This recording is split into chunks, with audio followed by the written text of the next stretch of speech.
लाडकी बहीण योजना ही चांगली आहे, परंतु तितकीच महागाई आहे. बाया कामाला येणार देणार त्यामुळे रानात ही परिस्थिती झाली आहे.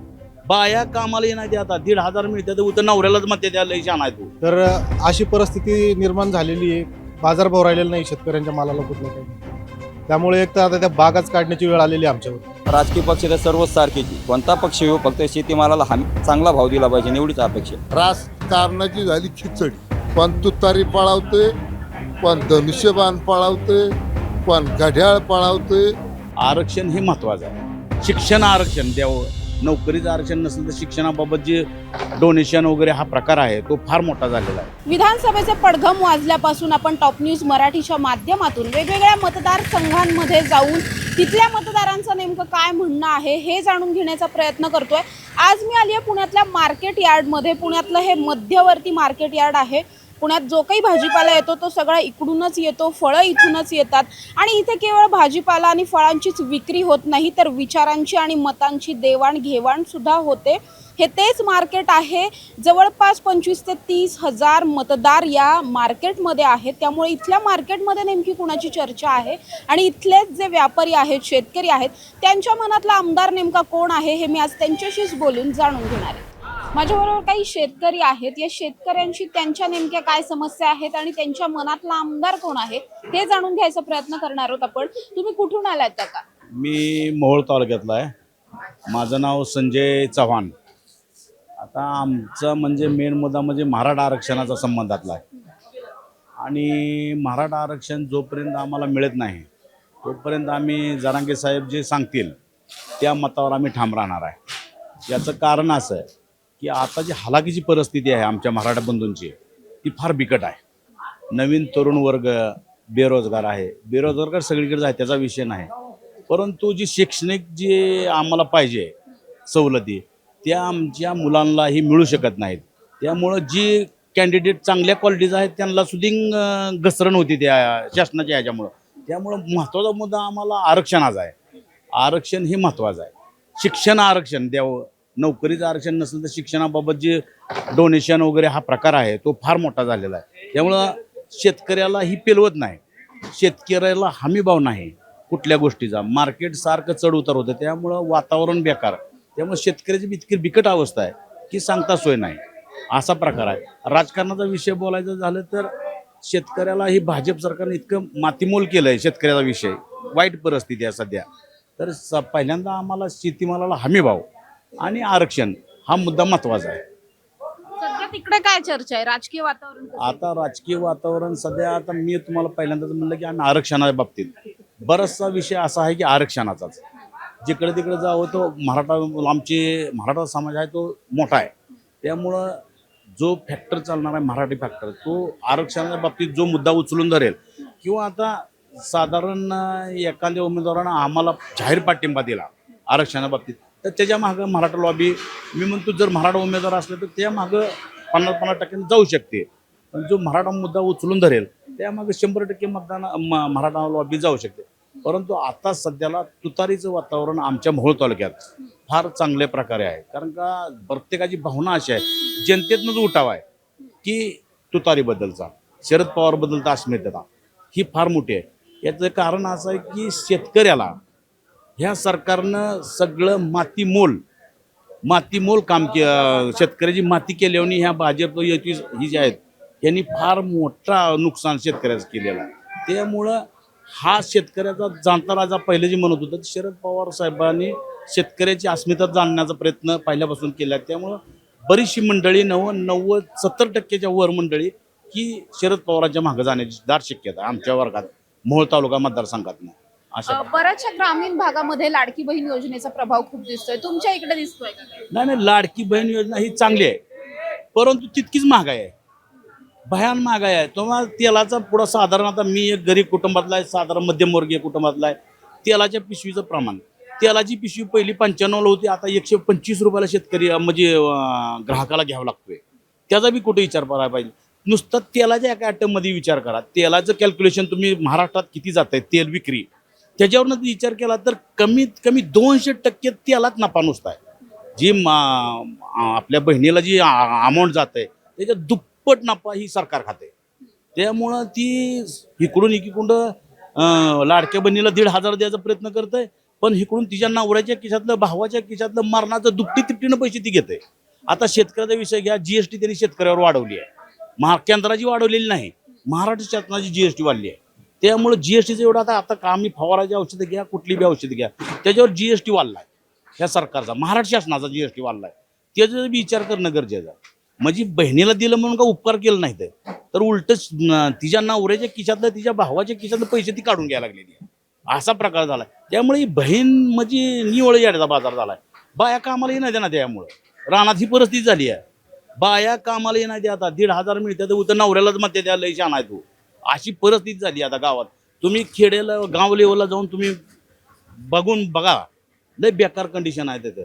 महिला वर्ग हा कामाला यायला काम म्हणजे काम चुकार म्हणायचं नाही, पण नाकारायला, कारण आता ते आयतं मिळायला लागलं हो सगळं. त्यामुळे माझं तर स्पष्ट मत आहे, ही योजना सगळं भंगार आहे, ते सगळं बंद करावं. सगळं ह्यांनी सगळं बंद करावं. फुकाट खायची सवय लोकांना लागली आहे, ती बंद करावी. पहिल्यांदा फुकाट खायची सवय बंद करायची शासनानं. देऊ निघून शेतकऱ्याला तुम्ही वीज द्या ना, माफ करा पूर्ण शेतकऱ्याची वीज. शेतकऱ्याला जी तुम्ही वीज बिल देता, आता वर्ण म्हणते ती, पण आणि बिल ती बिलावर येतच. शेतकऱ्याला तुम्ही खतं कमी लेवलनं करा, टॅक्स जीएसटी कमी करा, शेतकऱ्याला काय मूलभूत गरजा द्यायच्या ती माफ करा, आणि त्याच्यावर तुम्ही खर्च करा. ही योजना बिजना असलं देऊन फुकाट खायची जनतेला सवय लावू नका. तर काम करून खायची सवय लावा, महत्वाचा मुद्दा. त्याच्यामुळे शरीर बी दणकट राहते, पिळदार शरीर राहते मेहनत केल्यामुळे. ही महत्वाचा मुद्दा आहे. नाही तर दवाखान्याची भरती आहेच की शेवट परत, ही बी मोठा प्रश्न. मी नगर जिल्ह्यामधला नगर तालुक्यातील गुंडेगाव गावचा रहिवासी आहे. साधारण पुण्यापासून गुंडेगाव हे 140 किलोमीटर अंतर आहे. त्या ठिकाणावरून मी सीताफळ घेऊन आलेलो या ठिकाणी विकायला. तर साधारणतः माझे 170 कॅरेटची गाडी आलेली होती. एवढ्या कवडीमोल भावामध्ये सीताफळ दिलेलं आहे. आज अक्षरशः खर्च सुद्धा निघाला नाहीये. मला 140 किलोमीटरवरून 1 कॅरेट आणायला साधारणतः 90 रुपये खर्च लागतो एका कॅरेटला. तर आज माझं इथं 3, 4 रुपये, 5 रुपये भावानी किलो मागं मी सीताफळ दिलेलं आहे. तर माझा कॅरेटचा खर्च सुद्धा निघालेला नाही. एवढ्या कवडीमोल भावामध्ये सीताफळ विक्री इथं झालेली आहे. तर अशी परिस्थिती निर्माण झालेली आहे. बाजारभाव राहिलेला नाही शेतकऱ्यांच्या मालाला कुठल्या काही नाही. त्यामुळे एक तर आता त्या बागाच काढण्याची वेळ आलेली आहे आमच्यावरती. अशी भयंकर परिस्थिती निर्माण झालेली आहे. शासनाने याच्याकडे काहीतरी लक्ष दिलं पाहिजे, एक्सपोर्ट वाढवलं पाहिजे, काहीतरी निदान काहीतरी त्यातून शेतकऱ्यांना नफा झाला पाहिजे. एवढा सगळा खर्च होतो, खतं द्यावं लागतात. हा सगळा खर्च खूप भयंकर मोठ्या प्रमाणामध्ये होतो. तुमच्या भागात आता राजकीय वातावरण काय, कोणाची चर्चा वगैरे काय? राजकीय वातावरण ॲक्च्युली आमच्या भागामध्ये श्रीगोंदा मतदारसंघ येतो आमचा. तर त्या ठिकाणी आता विक्रमदादा पाचपुते हे BJPचे उमेदवार आहेत. त्याच्यानंतर आणि दुसरे उद्धव ठाकरे शिवसेना याचे उमेदवार अनुराधाताई नागवडे आहे आणि अपक्ष उमेदवार राहुलदादा जगताप. या तिघांमध्ये चुरशीची लढाई होण्याची शक्यता आहे. चर्चा कोणाची तिकडे रंगती आहे किंवा काय? इकडं चर्चा अशी चालली आहे की अनुराधाताईला यावेळेस संधी द्यायचा लोकांचा विचार चालू आहे.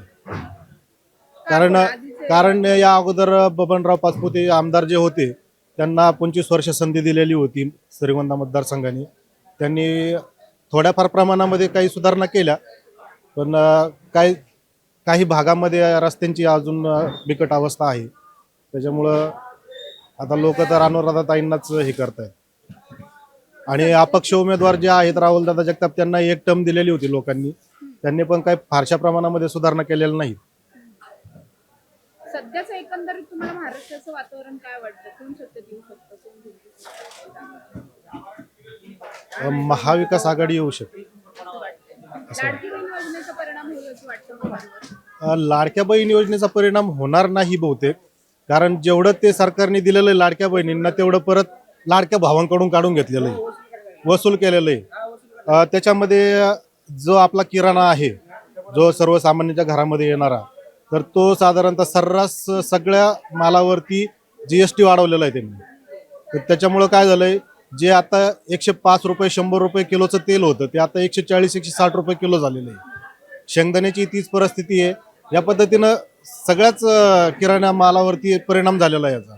त्यामुळे जे लाडक्या बहिणी ही एक त्यांनी आमिष दाखवलंय की लाडकी बहीण दिली आहे, आम्ही मदत करतोय, पण ते वसूल पण करतायत हे बहिणींना सुद्धा कळून चुकलेलं आहे. आता सध्या आरक्षणाचा मुद्दा पण चर्चेत आहे. मराठा आरक्षण असेल, ओबीसी आरक्षण असेल, या सगळ्याचा सरकारला कुठे फटका बसू शकतो मतांमध्ये असं वाटतं? या सगळ्याचा फटका हा मराठवाड्यामध्ये बसू शकतो, कारण मराठवाडा हा असा भाग आहे की त्या ठिकाणी भरपूर मोठ्या प्रमाणात मराठा समाज आहे की ज्याला कुठल्याही प्रकारचं आरक्षण नाही आहे तिकडं. इकडं जर आपण मध्य महाराष्ट्रामध्ये जर विचार केला तर इकडच्या लोकांना शक्यतो आरक्षणाची गरज नाही पडत, त्यामुळं ते आरक्षणाच्या मागेही लागत नाहीत. पण मराठवाडा असा भाग आहे की तिकडं आरक्षणाचा मुद्दा हा गाजणार आहे आणि तिकडंच फॅक्टर ठरणार आहे. काका, नाव काय तुमचं, कुठून आलात? मी सतीश उत्तम आगळे, खामगाव, नेवासा, अहमदनगर इथून आलो. आता काय आणलं विकायला market? मी आता पपई आणली होती. काय मग पपईला भाव मिळतोय का? पपईला हा रेटनुसार बाजारभावानुसार चालू आहे. काय शेतकऱ्यांच्या काय समस्या वाटतात सध्या? नाही, इथल्या मार्केटमध्ये चांगली सुविधा आहे, काही अडचण नाही. म्हणजे समस्या बाबतीत काय नाही, आता रेटनुसार भाव मिळतात. तिकडे पिकवत असताना काय काय समस्या जाणवतात? पिकवत असताना खूप व्हायरस खूप म्हणजे वातावरणानुसार भरपूर समस्या असतात. त्या समस्याला तोंड देऊन आम्हाला पिकं आणावं लागतात. तर मग त्या अपेक्षेने आम्हाला भाव मिळावा अशी अपेक्षा असती. पण मग मार्केटमध्ये जास्त आवक झाली की भावाचं पडझड होती. तसं आता तुम्ही जिकडून आला तिकडे राजकीय वातावरण कसं आहे किंवा कोणाची चर्चा वगैरे उमेदवारांची? राजकीय वातावरणाची शेतकऱ्याची आम्हाला काही एवढं नाही, आम्ही आमच्या कामात बिझी. सध्याचं जे काही वातावरण आहे महाराष्ट्रातलं एकंदरीत पाहता, पक्षफुटीचं राजकारण असेल किंवा हे सगळं असेल, यावरून जनता कोणाला साथ देईल असं तुमचा अंदाज काय? जनता आता मराठा आंदोलनामुळं थोडासा मनोजदादा जरांगे यांचा बी थोडासा इफेक्ट होणारच आहे. पण भाजप सरकारचं काम चांगलं आहे, पण फक्त मराठाला आरक्षण तिने नाही दिलं, त्याच्यामुळे त्यांना निश्चित थोडा फटका बसणारच.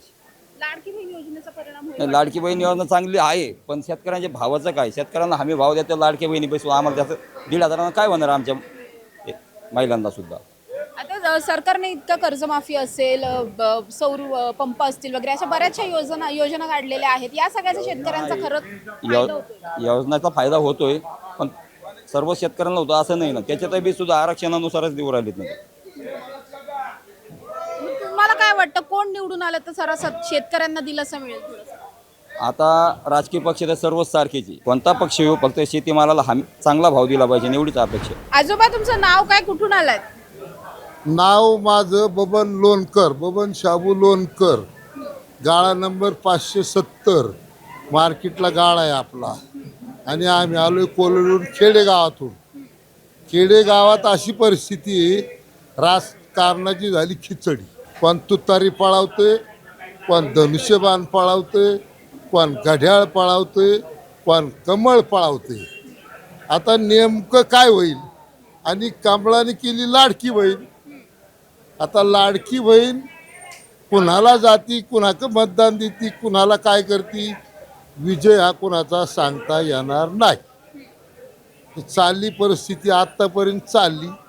भाजपाला थोडा जोर दिसतोय लाडक्या बहिणीमुळं. आणि पुढं काय जसं जसं दिवस बदलत्याल असं बदलतंय. ते असं राजकारण चाललंय.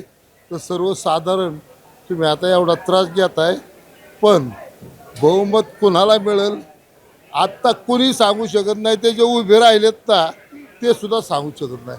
शरद पवार सुद्धा आज म्हणले, जर अजितदादाला हे करीत असेल मुख्यमंत्री, तर म्हणले भाजपाचं आम्ही पाठण थोपतो.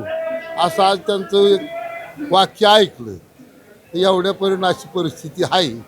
जय हिंद, जय महाराष्ट्र. या गावगाड्यामध्ये ओबीसी आरक्षण असेल, मराठा आरक्षण असेल, या सगळ्याचा प्रश्न गंभीर आहे. या सगळ्याचा कुठं मतांवर परिणाम होईल असं वाटतं का? होणार.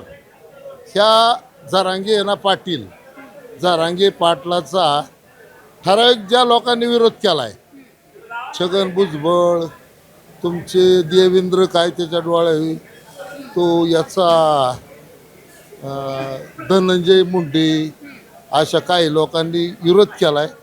तसं दादांनी बी नाही सहकार्य केलं. दादा मराठ्याचा आहे, तरी पण त्या लोकांवर त्याचा डोळा आहे. त्यांच्यावर नक्की त्याचा परिणाम होणार मराठा आरक्षणाचा. बरं, मग सध्या सत्तेत कोण आलं तर जरा चांगलं वातावरण होईल असं वाटतं तुम्हाला? सत्तेमध्ये आहे ना, भाजप जर आलं तर बऱ्याचशा सुखसोयी केल्यात, शेतकऱ्यांच्या बी केल्यात, सगळ्या समाजाच्या केल्यात.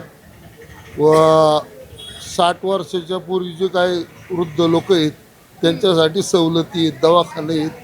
तर भाजप सत्तेत आलं तर बराचसा फरक होईल. दादा नाव काय, कुठून आलाय जावेद पठाण करमाळा. आणि काय आणलं आता विकायला? ठीक आहे, पेरू आणलं. पेरू आणलेत, कसे गेले पेरू आता? पेरू गेले 10 रुपये. परवडतंय का? काय परवडतं, 5 रुपये खर्चच आहे आणायला. किती खर्च झाला मग तिथून इथं आणण्यात आणि हे सगळं प्रॉफिट किती आहे म्हणजे? काय अर्धे ते जाते त्याच्यातच खर्चातच. डाळिंब आणलं होतं माळशिरस तालुक्यात तामसदवाडी गाव, दादाबाग मोडे नाव माझं. तर डाळिंबीचा बाजार चांगला आहे इथं, एवढं काय खाली नाही तर.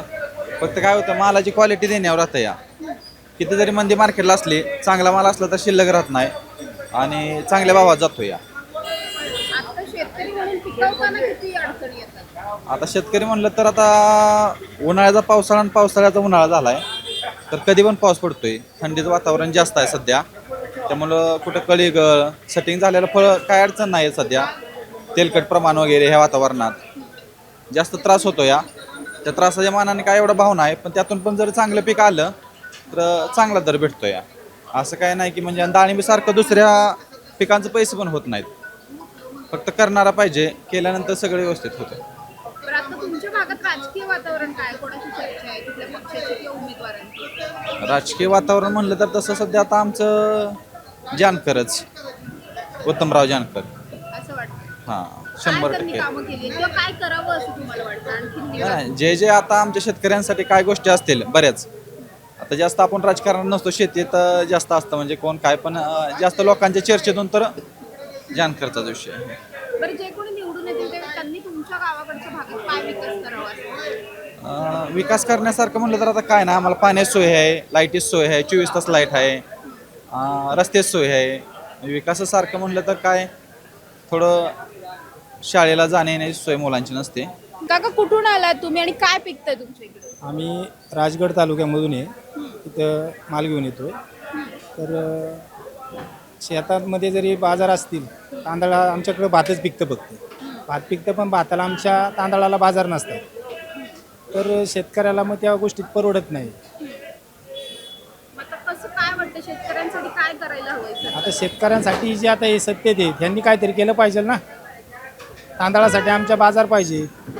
आता आमचे तांदळाचे बाजार 50 रुपये, 40 रुपये, 45 रुपये, आणि ट्रॅक्टरचे घ्यायचं म्हणलं तर 1200 रुपये ताशील. ह्या संदर्भात शेतकऱ्यांनी कसं काय करायचं? मग ह्या गोष्टीसाठी तर शेतकऱ्यासाठी बाबा सत्तेत असणाऱ्या माणसांनी हे करायला पाहिजे. पण आताची ही जी सत्ता आहे, हे सगळे हे आता जर त्यांनी लाडकी बहीण योजना काढली, हे काढलं, ते काढलं. लाडकी बहीण योजना काढली, त्या 1,500 चालू केले बहिणीला, आणि 2200 रुपयाला दाजीला डबा केला. मग आता हे कसं काय चालायचं? मग आता बहिणीला 1500 दिले आणि दाजीला 2200 मिळाली. मग आता 2200 आणायचं कुठून आपण? हे शेतकऱ्याचं आता हे जे दाखवतात, तर हे सगळं म्हणजे फक्त दिशाभूल लोकांची करतात. तर ह्याच्यामध्ये काहीतरी बदल झाला पाहिजे. ह्यासाठी लाडक्या बहिणी मदत करतील भावांना असं वाटतं? कसं करतील मदत तेव्हा?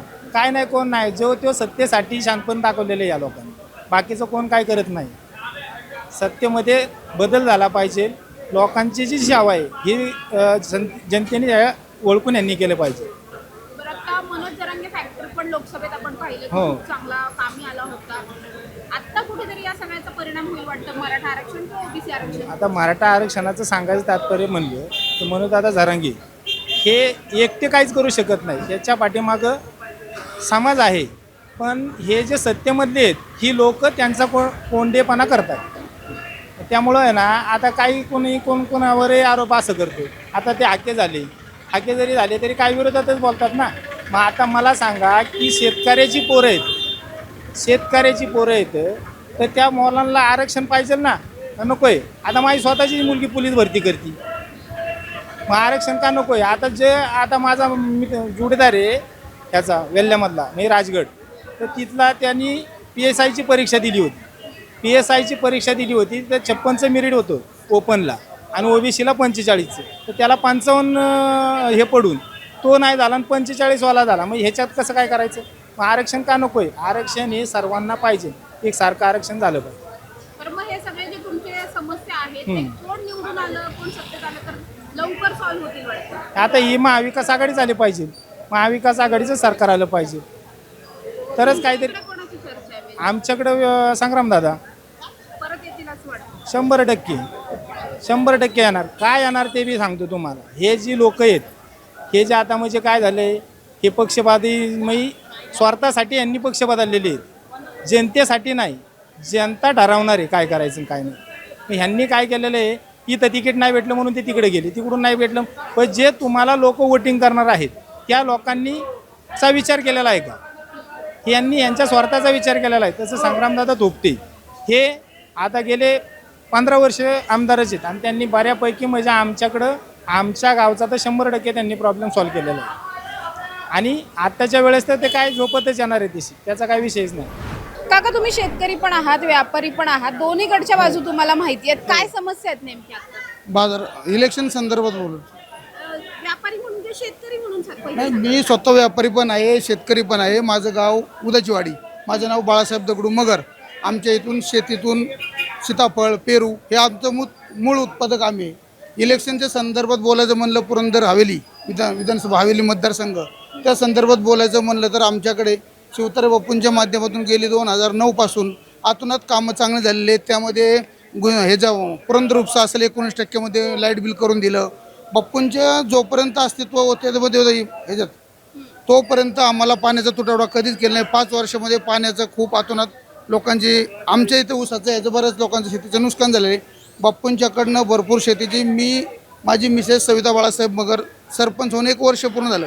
बापू सत्तेत नसताना आमदार नसताना एक सर्वसाधारण माणूस यांच्याकडनं आमच्या उदाचीवाडी ग्रामपंचायतला 1 कोटीचा निधी मंजूर करून दिला आहे. मग हे सत्तेत नसताना जर ही व्यक्ती आपल्याला एवढा निधी देऊ शकते तर सत्तेत असताना पंचक्रोशीचं किंवा हवेली मतदारसंघ पुरंदरचं काय विकास घडू शकते हे सरळ सरळ दिसण्यासारखं स्पष्ट उदाहरण आहे. स्पष्ट व्यक्तिमत्व, निर्भीडपणा, ताकद, राजकारणातली प्रत्येकाकडे जाऊन काम खेचून आणण्याची ताकद ही फक्त एकमेव विजय बापू शिवतारेंच्याकडे आहे. आणि ह्या वेळेस 100% 101% बापूंचाच विजय असणार असं लोक तोंडावर बोलायला भितात की कसं बोलायचं, काय कोणाच्या विरोधात काय बोलायचं. पण ज्या वेळेस मतदार हा खूप जागरूक आहे. आता मतदार ज्यावेळेस इलेक्शनच्या ह्याच्या रूममध्ये जाऊन मतदान करणार आहे त्यावेळेस तो बापूंचाच विजयाचा निकाल हा कौल देणार आहे. 23 तारखेला गुलाल हा विजय बापू शिवतारेंचाच असणार आहे. हे 100% उदाचीवाडी पंचक्रोशीच्या आणि ग्वाही देतो मी. आता सध्या पुरंदरमध्ये तिरंगी लढत पाहायला मिळते. या सगळ्याचा कुठं फटका बसेल असं वाटतं? तिरंगी लढतचा विषयच येत नाहीये. शिवतारेंचा हा ब्रँडच आहे. शिवसेना म्हणजे कट्टर. शिवसेनेचं एकही मतदान फुटणार नाही. फुटणार आहेत. शिवसेनेचं मतदान फुटणार आहे. शिवसेनेत काल 2 दिवसापासून इनकमिंग चालू झाले. काँग्रेसचे लोक शिवसेनेमध्ये प्रवेश आहे कालच. सुपे खुर्दच्या संपूर्ण गावाने पाठिंबा दिला बापूंना. आमचं संपूर्ण गाव तुम्हाला 1 हाताने मतदान करेल. राखेच्या लोकांनी काँग्रेसमधून ह्याच्यात पारगावमधल्या लोकांनी सुद्धा काँग्रेसमधल्या शिवसेनेमध्ये कालच प्रवेश. काल 2 दिवसापूर्वी 2 दिवसापासून शिवसेना शिंदे गटामध्ये बापूंच्या माध्यमातून बापूंचं व्यक्तिमत्व, बापूंची कामगिरी पाहून इनकमिंग चालू झालेले. विजय बापूंनी लोकसभेच्या वेळेस राष्ट्रवादीला बरीचशी मदत केली, मात्र आता राष्ट्रवादीकडून तितकीशी मदत होत नाही असं वाटतं का तुम्हाला?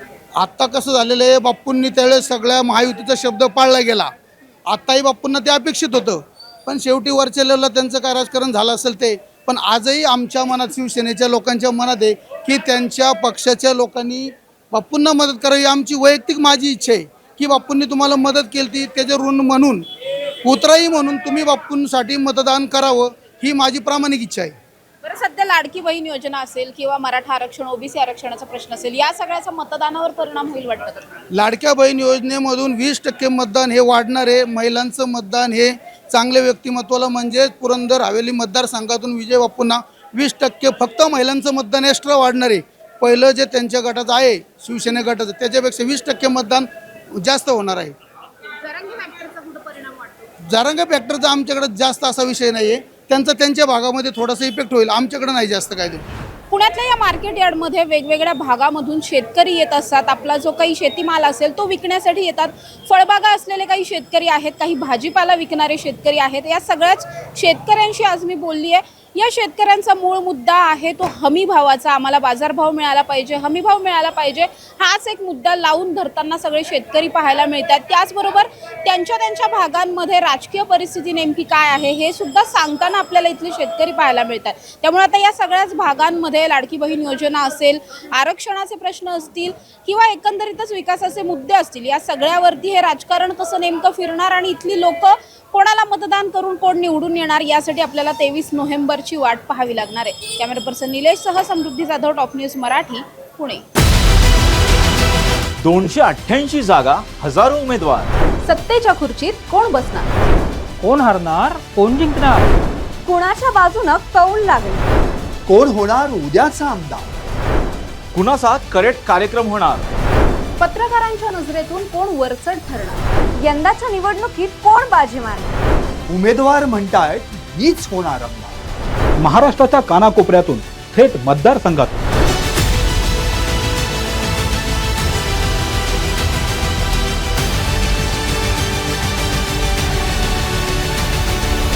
टॉप न्यूज मराठीची संपूर्ण टीम विधानसभेसाठी सज्ज. पहा कोण होणार आमदार.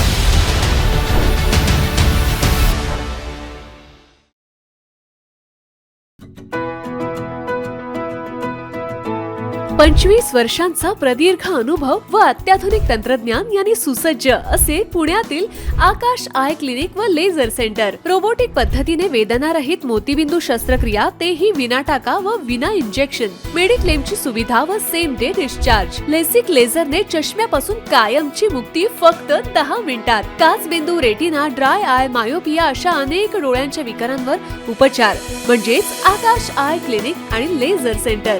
CTR कंपनी जवळ, विमान नगर, नगर रोड, पुणे. संपर्क 8888173100. टूर्स अँड ट्रॅव्हल्स विश्वातील एक विश्वसनीय नाव मँगो हॉलिडेज घेऊन आले आहेत धम्माल फॉरेन टूर्स खास तुमच्यासाठी.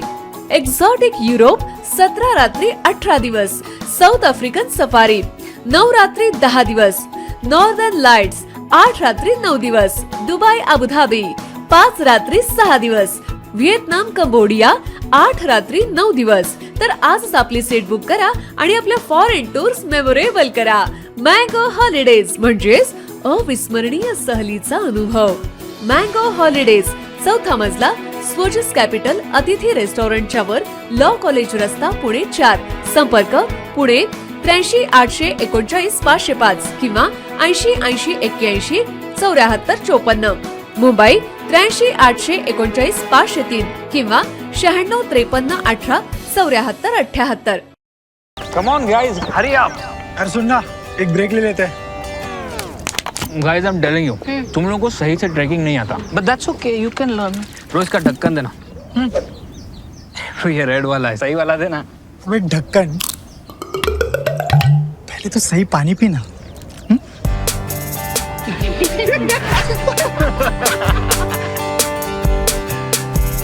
Manikchand Oxyrich, proudly Indian.